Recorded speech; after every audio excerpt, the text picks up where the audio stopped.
हम बीसीसी कलम से क्रांति। आइए जुड़ चुके हैं आज के साथ चैप्टर 3 घन और घनमूल में। देखिए घन और घनमूल में आपको क्या करना है, हम बता चुके थे कि सर वर्गमूल में किसी भी संख्याओं को 2 बार मल्टीप्लाई करते हैं, 2 बार गुना करके चेक करते हैं। उसी तरीक़ा से घनमूल को चेक करने के लिए किसी भी संख्या को 3 बार मल्टीप्लाई करते हैं। जैसे आपसे पूछा जा रहा है इनमें से कौन पूर्ण घन है, नहीं है, तो आपको बता दें 1000 जो है किसी भी संख्या का पूर्ण घन है।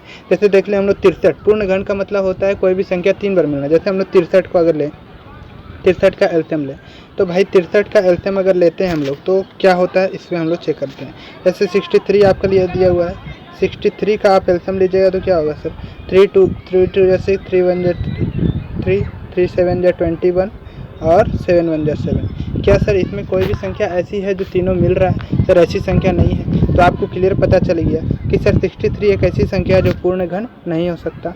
अगला प्रश्न जो है आपका दिया हुआ है कि सर रूट अंडर 3 - 125 किसके बराबर इक्वल हो सकता है। तो आप सबसे पहले पता लगाइए सर 125 का वर्गमूल होता क्या है। तो भैया 125 का वर्गमूल जो होता है वो होता है 5। जैसे 125 का आप अगर वर्गमूल निकालिएगा तो क्या लिखिएगा, 5 से एलसीएम लीजिएगा क्योंकि अंतिम डिजिट 5 है। 5 2 जा 10 और 5 5 जा 25।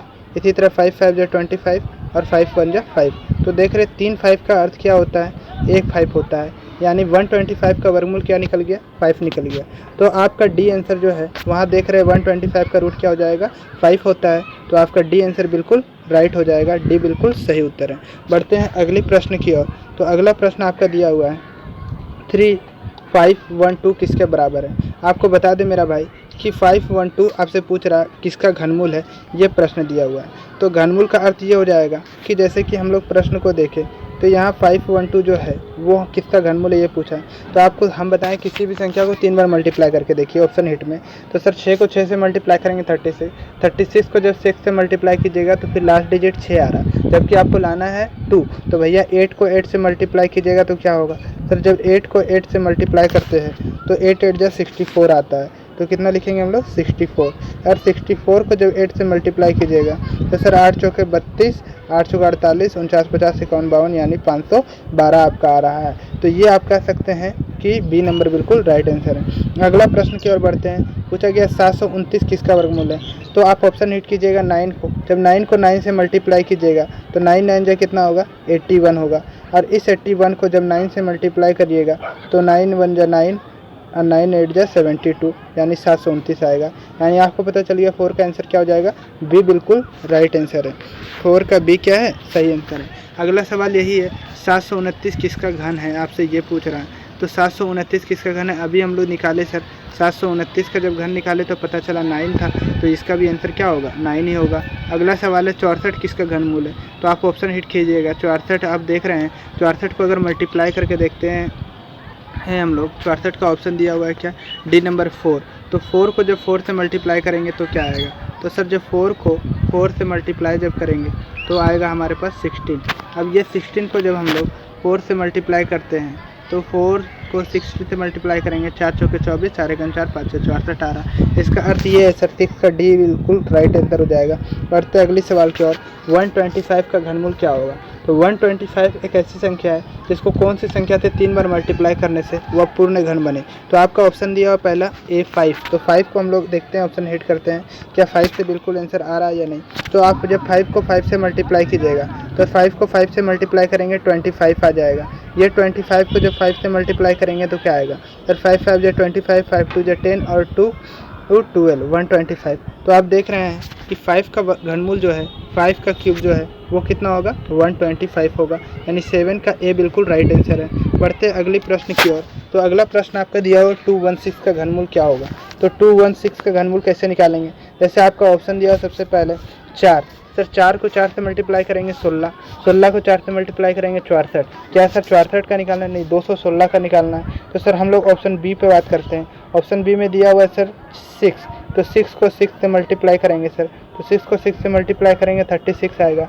और इस 36 को जब 6 से मल्टीप्लाई कीजिएगा तो संख्या 216 प्राप्त होगा, जिसको 216 बोलते हैं। अब आप देख रहे हैं 8 का आंसर क्या हो गया, बी बिल्कुल राइट आंसर हो गया। बढ़ते अगले प्रश्न की ओर। तो अगला प्रश्न आपका दिया हुआ 125 का घनमूल क्या होगा। रिपीटेड क्वेश्चन आ गया देख रहे 125 का घनमूल क्या है, तो 125 का घनमूल अभी हम लोग निकालें तो 125 का घनमूल 5 है। अगला सवाल है 27/64 का घनमूल क्या है, तो आपको बता दें 27 किसका घनमूल होगा, तो सर 3 को 3 से मल्टीप्लाई करेंगे हो जाएगा 29 और 3 3 जो 9 हो जाएगा, 9 को जब 3 से मल्टीप्लाई करेंगे तो हो जाएगा 27। तो 27 आपका किस में आ रहा, सर 3 से आ रहा। फिर 64 का अभी आप निकालें, 64 का घनमूल क्या होता है 4, यानी 10 का बी बिल्कुल क्या हो जाएगा, राइट आंसर हो जाएगा। अर्थ अगला प्रश्न की ओर, संख्या 4 का घन क्या होगा, तो भैया घन का मतलब होता है किसी संख्या को 3 बार मल्टीप्लाई करना, यानी जब 4 को 4 से मल्टीप्लाई करेंगे क्या होगा 16, फिर 16 को 4 से मल्टीप्लाई कीजिएगा तो कितना आएगा 64।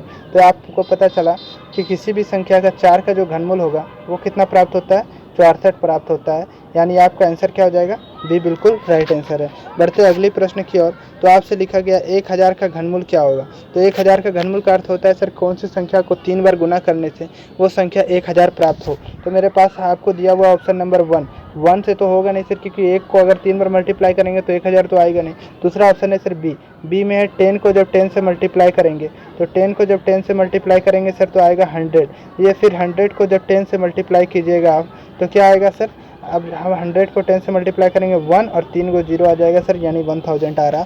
किससे आ रहा, बी से, यानी 13 का बी बिल्कुल क्या है, राइट आंसर है। 13 का बी बिल्कुल सही उत्तर है। बढ़ते हैं अगले प्रश्न की ओर, तो अगला प्रश्न आपका दिया हुआ 14 नंबर लिखा हुआ 8/27 का घनमूल क्या होगा। मेरा भाई आपको बता दें 8/27 का घनमूल का अर्थ ये है कि 8 का घनमूल होता है, तो सर 8 जो होता है वो 2 का घनमूल होता है। कैसे सर, 2 को 2 से मल्टीप्लाई कीजिए 4, 4 को 2 से मल्टीप्लाई कीजिए 8, तो हम लोग जानते हैं 3 संख्या का मिलना है क्या कहलाता है, घनमूल कहलाता है। तो ऊपर हो जाएगा 2, 27 किसका घनमूल है, 3 × 3 × 3 कीजिएगा, 3 3 जा 9, 9 3 जा 27, यानी नीचे क्या हो जाएगा 3, 2/3 क्या है, बिल्कुल राइट आंसर है।